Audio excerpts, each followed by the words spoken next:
Le document présenté ici est le compte-rendu de visite du professeur stagiaire du second degré, lauréat du concours interne et réservé.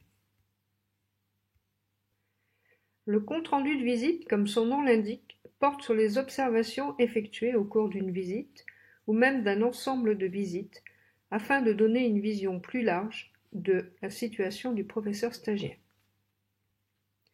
Le tuteur et le professeur stagiaire peuvent donc choisir d'organiser une visite en vue de rédiger ce compte-rendu.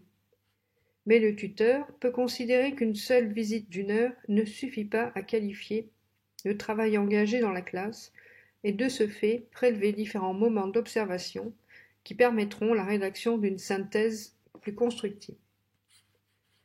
Rédigé au cours de la première période, qui est souvent une période de rencontre avec le professeur stagiaire, le compte-rendu de visite a pour principal objectif de définir les pistes de travail et les axes de progrès prioritaires, ainsi que les besoins en formation, tels qu'ils ont été abordés avec le professeur stagiaire au cours de l'entretien qui a fait suite à cette ou à ces visites.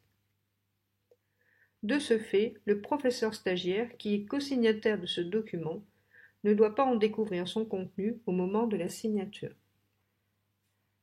Le compte-rendu de visite est un document qui se compose de 4 parties. La première partie concerne l'identité de chacun. La deuxième présente la ou les situations retenues. Il s'agit ici de préciser le contexte et les conditions matérielles et pédagogiques d'enseignement, comme l'aménagement de la classe et l'organisation de l'enseignement, c'est-à-dire l'organisation de l'espace et du temps, les outils mis à disposition, etc. La troisième partie porte sur l'analyse de l'activité du professeur stagiaire, ses réussites, ses difficultés, l'écart entre le prévu et le réalisé. Elle se termine par un bilan intermédiaire qui explicite les points forts constatés, les axes de progrès dégagés et les pistes de travail envisagées. Cette analyse doit s'appuyer sur des observations en lien avec la conduite et gestion de la classe, comme par exemple le climat de la classe et des relations, la prise en charge et la gestion du groupe, les modalités d'intervention de l'enseignant, l'exercice de l'autorité, ainsi que les modalités et organisation des activités des élèves.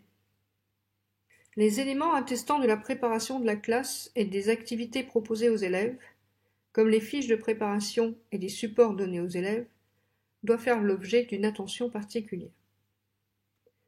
La dernière partie permet de réaliser une évaluation intermédiaire des compétences qui auront pu être observées au cours de la ou des visites. Cette évaluation doit distinguer pour chaque bloc de compétences les composantes qui ne sont pas encore présentes et pourtant incontournables du métier d'enseignant et qui devront donc être travaillées prioritairement, comme vous l'aurez signalé dans la troisième partie du document au cours de l'analyse. Les composantes qui sont en cours de développement et les composantes suffisamment développées. Les composantes qui n'auront pu être observées seront mentionnées sous l'item NO, signifiant non observé. Ce qui revient à dire que chaque composante doit être associée à un item 1, 2, 3 ou NO et qu'aucune case ne doit rester sans évaluation pour ne pas laisser penser que vous, tuteur, ne souhaitez pas vous prononcer par rapport à un aspect de l'activité professionnelle de votre stagiaire. Le document présenté ici est le compte-rendu de visite du professeur stagiaire du second degré, lauréat du concours interne et réservé. Le compte-rendu de visite, comme son nom l'indique, porte sur les observations effectuées au cours d'une visite ou même d'un ensemble de visites afin de donner une vision plus large de la situation du professeur stagiaire. Le tuteur et le professeur stagiaire peuvent donc choisir d'organiser une visite en vue de rédiger ce compte-rendu.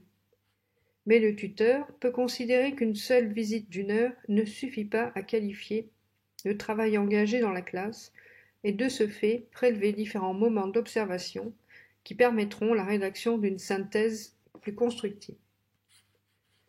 Rédigé au cours de la première période qui est